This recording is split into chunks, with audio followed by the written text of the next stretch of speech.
રાજકારણમાં આવવાનો પ્રેરણા સ્ત્રોત? રાજકારણમાં પ્રેરણા સ્ત્રોત તો સૌથી પ્રથમ તો મારી વ્યક્તિગત વાત કરું તો મા બાપ સિવાય કોઈનો પ્રેરણા સ્ત્રોત પહેલા મારા અન્ય વિસ્તારમાં રોડ, રસ્તા, પાણી અને આરોગ્યની શું સુવિધા?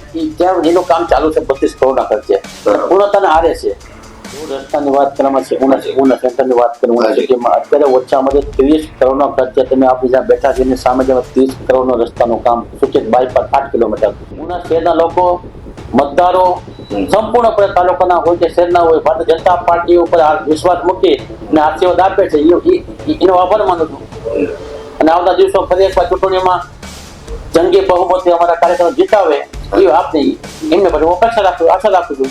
આપ જોઈ રહ્યા છો India TV live news. Kalubhai Channabhai Rathod જે અહીંયાના એમએલએ છે, તો ચલો આવો મળીએ કાળુભાઈ ચન્નાભાઈ રાઠોડને. હાજી કાળુભાઈ, આપો આપનો પરિચય. મારું નામ કાળુભાઈ ચન્નાભાઈ રાઠોડ, એમએલએ ઉના. કાળુભાઈ, આપની રાજકીય સફર કેવી રીતે શરૂ થઈ? 2022ની જીત પછી આપના જીવનમાં શું શું બદલાવ આવ્યા?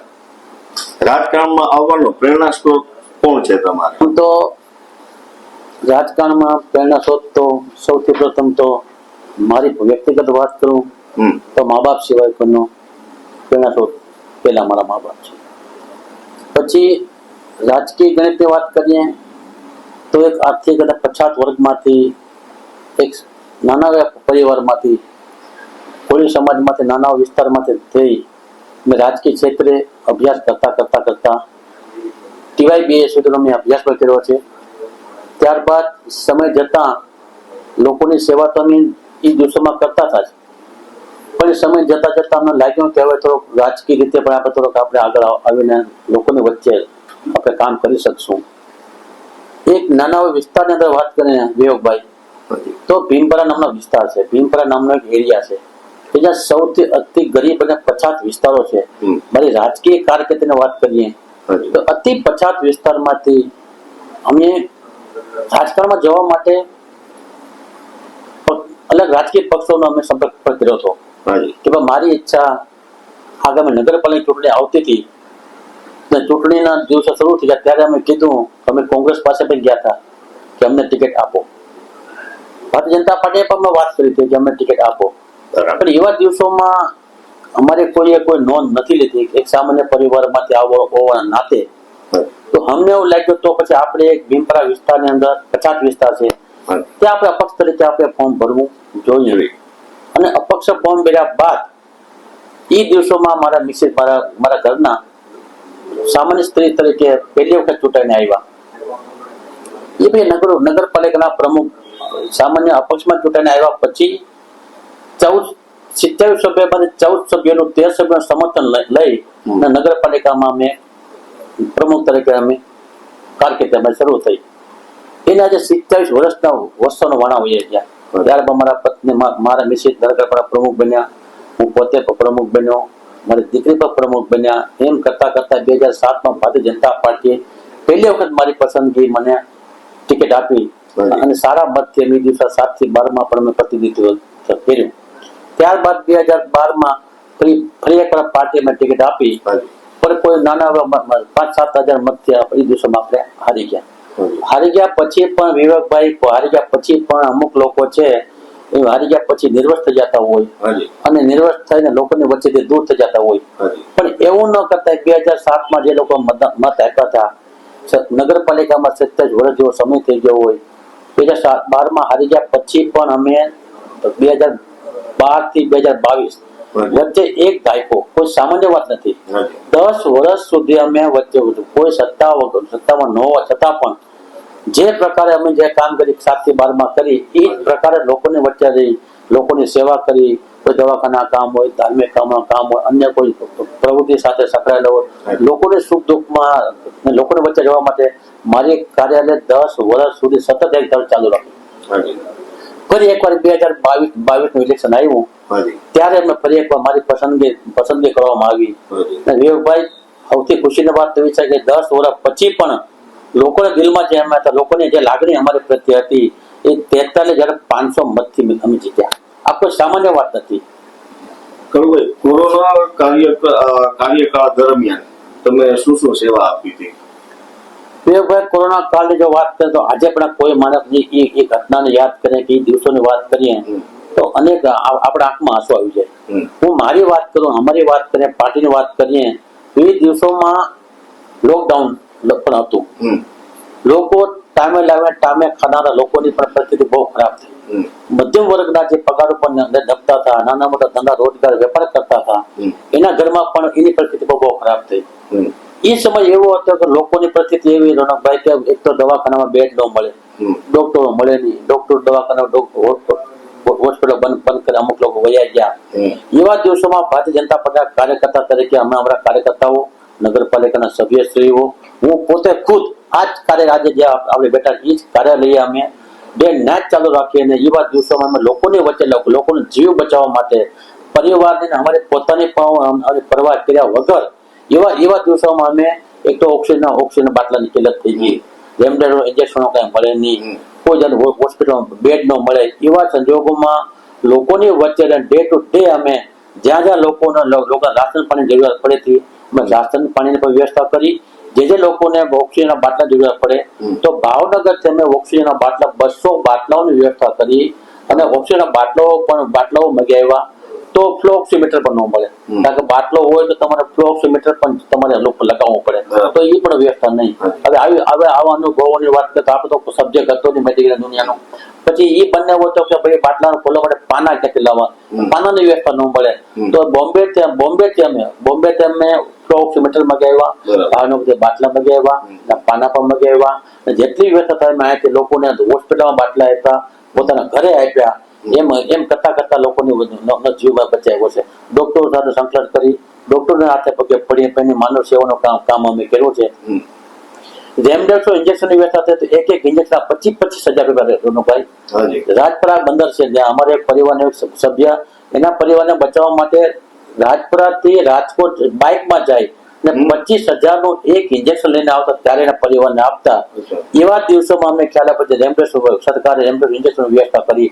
તો વેરાવળ જઈને પણ અમારા કાર્યકર્તાઓ જેટલું માત્રામાં મેળવ્યું એમાં રેમડેસિવિર ઇન્જેક્શન અમે ફ્રી લોકોને પુગાડ્યા. એની વચ્ચે લોકો ટપોટપ મરતા, ત્યારે કોઈના મા બાપ ને દીકરો મરતો હતો, મા બાપ ને દીકરા મા બાપ મરતા હતા.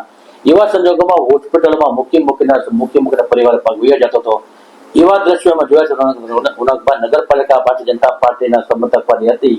નગરપાલિકા સ્ટાફ અમે સાથે મળી એ દવાખાનામાં જે ડેડ બોડી મૂકીને વહી જતા હતા.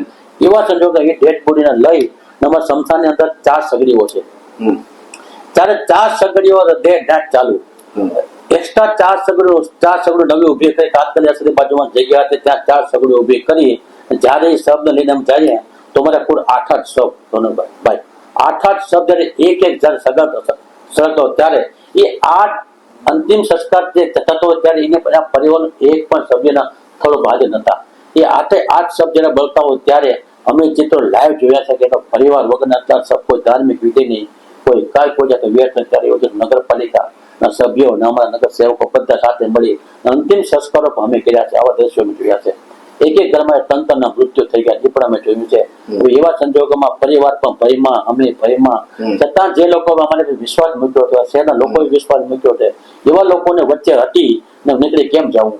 ઘણા રાજકીય પક્ષો હતા, ઘણાને મોતનો ભય હતો. એવા સમયમાં કોઈ ન હતા. ત્યારે એક માનવ સેવાનું માધ્યમ સમજી લોકોની વચ્ચે અમે ખૂબ સેવા કરી એ દિવસોમાં, બહુ ખરાબ સમયમાં. આજે યાદ કરીએ તો આપણે રોવા ઉભા થઈ જાય. એ સમય જે તે વખતે હતો. ગ્રામ્ય વિસ્તારમાં રોડ, રસ્તા, પાણી અને આરોગ્યની શું સુવિધા છે? વિવેકભાઈ, અમારા ઉના તાલુકાની વાત કરીએ તો અહીં ભૌગોલિક પરિસ્થિતિ અમારા વિસ્તારની અંદર કોઈ ઉદ્યોગ નથી. ઉદ્યોગ ન હોવાના પણ ઘણા કારણો છે. ક્યાંય એવું કોઈ ખનિજ નથી મળતું પેલા તો ઉદ્યોગોને. અહીંયા મોટો અમારે ખેતી આધારિત અને મત્સ્ય ઉદ્યોગ બંદરો પર મોટો આધારિત છે. અહીંયા અમારે 2 બંદર મોટા છે, શહીદ રાજપરા અને નવા બંદર, અને એક નાનો બંદર છે અમારે સિમર બંદર.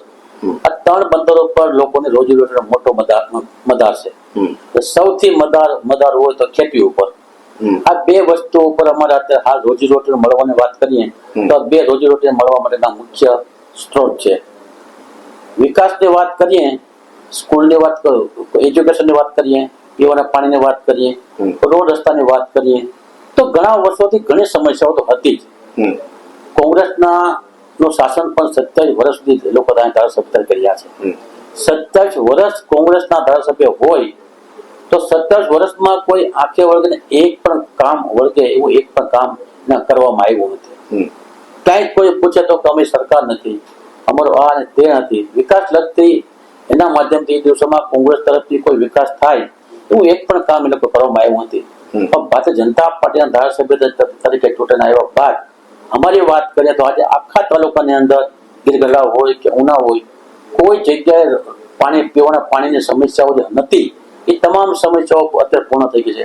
શુદ્ધ પીવાનું પાણી મળે છે, સારા રસ્તાઓ પણ મળ્યા છે, સારા રસ્તાઓ મળ્યા છે. એજ્યુકેશનની વાત કરીએ તો સારી મોટી મોડલ સ્કૂલો પણ મળી છે.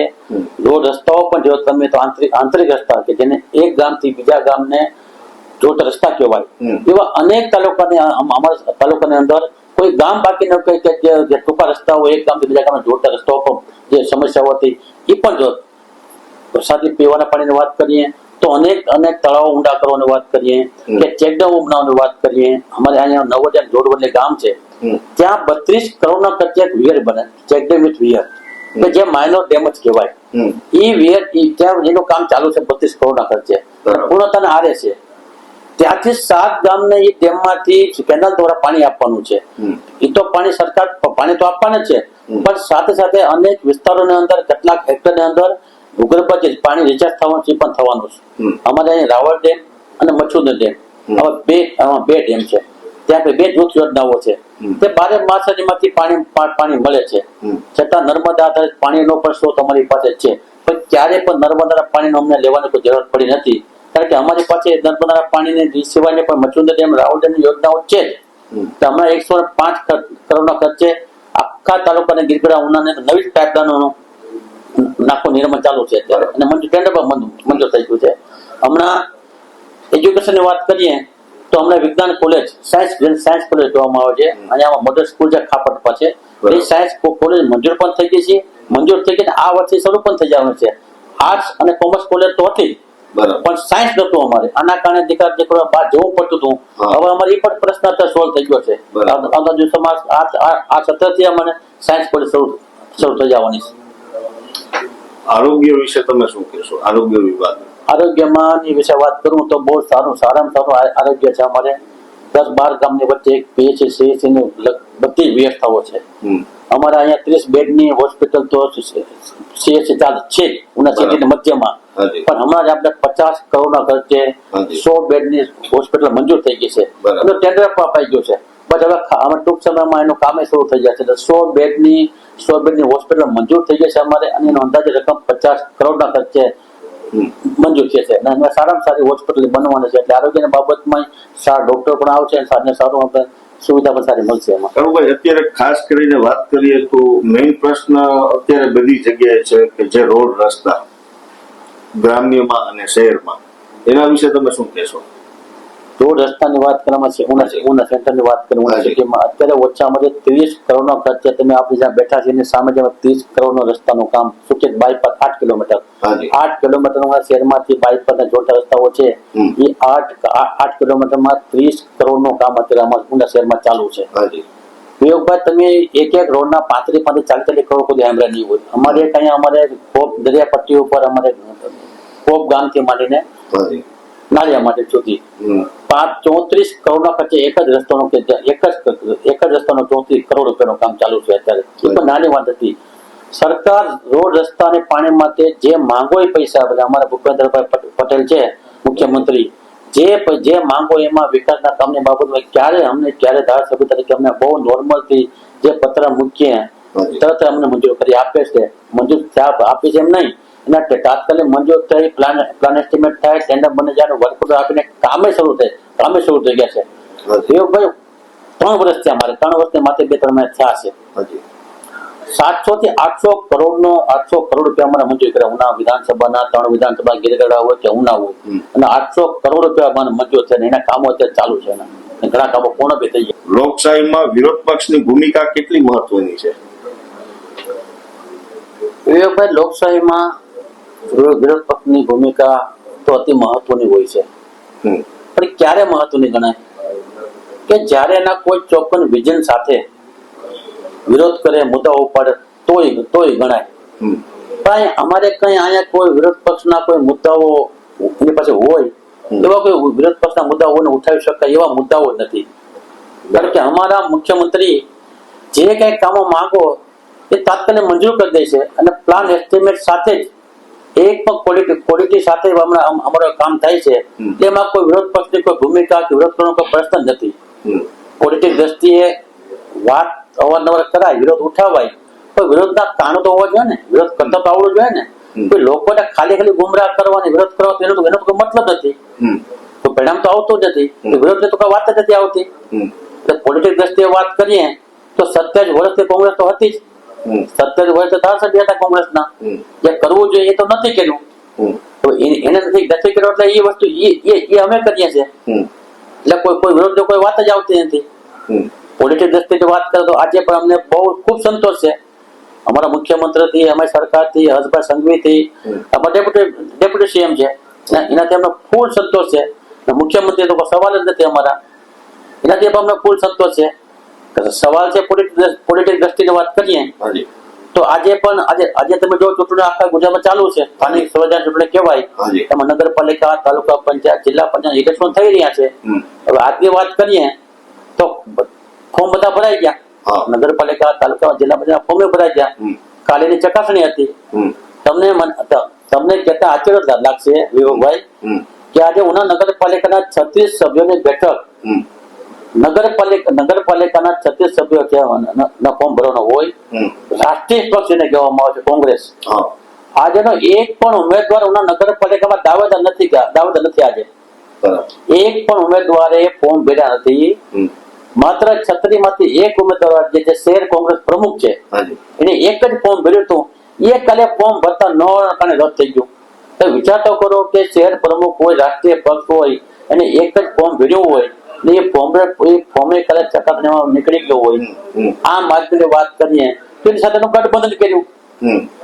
તો કાલે ચકાસણીમાં 36 ફોર્મ આમ આદમી પાર્ટીના હતા, એમાંથી 12 ફોર્મ રદ કર્યા. એનો મતલબ એ થયો કે એને ફોર્મ ભરતા આવડ્યું નથી. 36 માંથી હવે 24 સભ્યો, 12 તો અમારે બિનહરીફ થઈ ગયા, 12 અમારે બિનહરીફ થઈ ગયા. તો માત્ર 24 સભ્યોની લડાઈ અત્યારે આમ આદમીની પાર્ટી સાથે. હું તમને વિશ્વાસ ખાતરી આપું છું, નગરપાલિકામાં કોંગ્રેસ મુક્ત તો થઈ ગયું, કોઈ સવાલ નથી. તો કાંઈ હતું, નવું નથી. આ તો આમ આદમીના 24 સભ્યો લડાય છે, પછી એક પણ સીટ આમ આદમીને આવવા નથી. આવો તમને અત્યારે વિશ્વાસ ખાતરી આપું છું. કરુભાઈ, બીજા ઉમેદવારોએ કેમ ફોર્મ ના ભર્યું કોંગ્રેસમાંથી? બીજા ઉમેદવારો પાર્ટી નક્કી કરવાનું છે ને, એમાં આપણે થોડોક કહી શકીએ કોંગ્રેસ નક્કી કરવાનું છે. કેમ નથી ભર્યું તમારે એને પૂછવું જોઈએ. અને ભરીને પછી શું કરે? અહીંયા કોઈ કોંગ્રેસ નું કાંઈ છે જ નહીં. તો કોંગ્રેસ મુક્ત જે અમારી જે વાત છે કોંગ્રેસ મુક્ત ઉના શેર થઈ ગયું છે. વિપક્ષની દ્રષ્ટિએ હું તમને વિપક્ષ કેમ કોઈ ઉમેદવાર ઉભો? વિપક્ષ એટલે પણ કોંગ્રેસ કે બીજો કોણ? તો એ તો ફોર્મ નથી ભર્યું, એ હકીકત છે. અને એક ફોર્મ ભર્યું એને ભરતા આવડ્યું ન હોવાને કારણે રદ થયું. ભાઈ બાકી તો બીજો સવાલ છે તાલુકા પંચાયત, જિલ્લા પંચાયત વાત કરીએ તો અમારે 11 જિલ્લા પંચાયત છે. 11 જિલ્લા પંચાયત 93 વિધાનસભામાં છે. તો 11 જિલ્લા પંચાયત ગયા તો ચૂંટણી અમે લઈ આવ્યા હતા. તાલુકા પંચાયતમાં અમારા 20 સભ્યો છે. તાલુકા પંચાયતમાં એમાંથી 16 સભ્યો અમારા આવ્યા હતા. ઉના તાલુકાની વાત કરીએ તો 26 સભ્યો છે, બેઠક છે. તો 26 બેઠકોમાંથી 20 સભ્યો તાલુકા પંચાયત આવી હતી. 11 જિલ્લા પંચાયત જો અમારે આવી હોય તો વિચાર કર્યો તો નાની ઊની વાતો હતી. આખા ગીર સોમનાથ જિલ્લામાં 26 તાલુકા પંચાયત છે, જિલ્લા પંચાયત સભ્યો હોવા જોઈએ. એવા એ પૈકી 11 સભ્યો ઉના તાલુકાના જ છે અમારા, બાકીના 11 આખા જિલ્લાના છે. આ તાલુકાના 11 સભ્ય છે ને 11 તો જેમ 22 સભ્યો હતા જિલ્લા પંચાયત સભ્યો અમારા જે તો ચૂંટણી આવ્યા હતા. તો ફરી એકવાર હું તો માનો કે આ વખતે 28 સભ્યો કદાચ ચૂંટણી અમારા આવશે. ઉના નગરપાલિકામાં 36 સભ્યો, તાલુકા પંચાયતમાં ગીરગઢડા હોય કે ઉના હોય એક પણ સીટ તાલુકા પંચાયતમાં આવવા નથી. એક તાલુકા પંચાયત અમારી છે એ તો બિનહરીફ થઈ ગઈ સભ્ય ન મળવાના કારણે. સલાખડા જિલ્લા પંચાયત નીચે સીટ આવે છે, સલાખડા પંચાયત તાલુકા પંચાયત કહેવાય, બધા અમારી બિનહરીફ થઈ ગઈ છે. અમુક જગ્યાએ તો ક્યાંય મુસ્લિમનો મત નથી તો મુસ્લિમો 3 જગ્યાએ ટિકિટ આપી ઉમેદવાર ન મળવાનો હોવાને કારણે. સારી વાત છે, બરાબર. મુસ્લિમો ટિકિટ આપી એ સારી વાત છે, હા. પણ નથી ઉમેદવાર મળતા તો કોકનો ટિકિટ આપવી પડે કે નહીં આપવા ખાતર, તો કોઈ મિનિંગ નથી. બરાબર. એટલે આ પોલિટિક્સ દ્રષ્ટિએ કોંગ્રેસનું 93 વિધાનસભામાં તો કાંઈ છે નહીં, ગુજરાતમાં તો કાંઈ છે નહીં, એમાં પણ નથી. બરાબર. હવે જાહેર જનતાને તમે શું સંદેશો આપશો? પણ જાહેર જનતાનો ખૂબ ખૂબ ધન્યવાદ પાઠવું છું કે તમે પહેલી વાત તો અમારા શહેરના લોકોનો ખૂબ ખૂબ અભિનંદન પાઠવું છું કે કોંગ્રેસ મુક્ત થઈ ગયું. અને આગામી વર્ષો ત્યાં કોંગ્રેસમાં એ કઈ છે નહીં. જ્યારે ભારતીય જનતા પાર્ટી જરૂર પડે ત્યારે ઉના શહેરના લોકો, મતદારો સંપૂર્ણપણે તાલુકાના હોય કે શહેરના હોય, ભારતીય જનતા પાર્ટી ઉપર વિશ્વાસ મૂકી અને આશીર્વાદ આપે છે, એનો આભાર માનું છું. અને આવતા દિવસો ફરી એકવાર ચૂંટણીમાં જંગી બહુમતી અમારા કાર્યક્રમ જીતાવે એ આપની એમને પછી આશા રાખું છું. મને વિશ્વાસ છે લોકો ઉપર, મતદારો ઉપર. ખૂબ ખૂબ આભાર તમારો કાળુભાઈ.